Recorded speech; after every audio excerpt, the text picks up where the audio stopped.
So, Amir, victory in New York against Chris Algieri. Of course, the target for you is Floyd Mayweather. Yeah. What do you think your performance in that fight did for your hopes of fighting Floyd? I think that, the performance, winning the fight, it just makes me it does get me closer to that Floyd Mayweather fight. But I just think that it wasn't the best performance I had, or I could have had. I felt a little flat in there. Obviously, with Chris Algieri come to fight wanting to win, and obviously I made a few mistakes in the ring.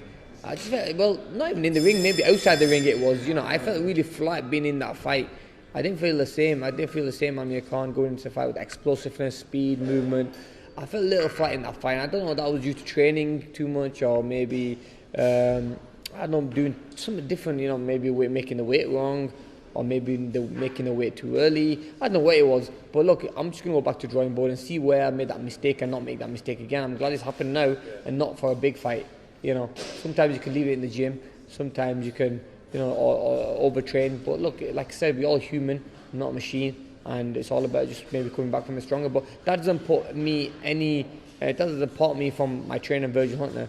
I'm still with the same team. Virgil is a great trainer. I'm not blaming him in any way.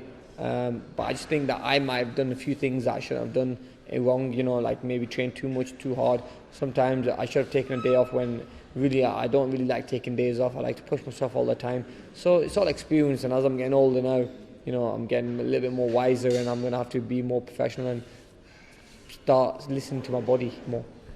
You and Floyd Mayweather share the same advisor in Al Heyman. Yeah. He's looking at September for his date. When do you go to Al? When do you speak to Al about trying to make that fight between you and him for September, or are those talks already started? That fight could happen because obviously Al being my advisor as well. I could do September. Reason why Ramadan moves a little earlier this year, so that way it gives me enough time to train a little bit during and after Ramadan. It gives me enough time. So that if that fight was in September, I'd take it with both hands. The reason I want the Mayweather fight is because he's only got 1 or 2 fights left in his whole career. So I really want to be there and fight the best fighter in the world. Mayweather, in my opinion, is the best fighter out there, and I want to fight the best out there. So I think that's where I belong. But at the moment, we're just going to let my team and my advisors see where I need to be and how I'm going to be getting that fight, and just take it from there. You've been in this position before, waiting for Floyd, and being let down as well. Do you feel more confident at this moment that you will get that fight? Yeah, definitely. Yeah, I think that fight is a lot closer than it's ever been. So it's all about just really staying calm. Obviously, I'm on the break now anyway. I'm gonna have 1 or 2, 3 weeks off, just chilling with my family and relaxing like around Ramadan. So hopefully we can get something sorted before.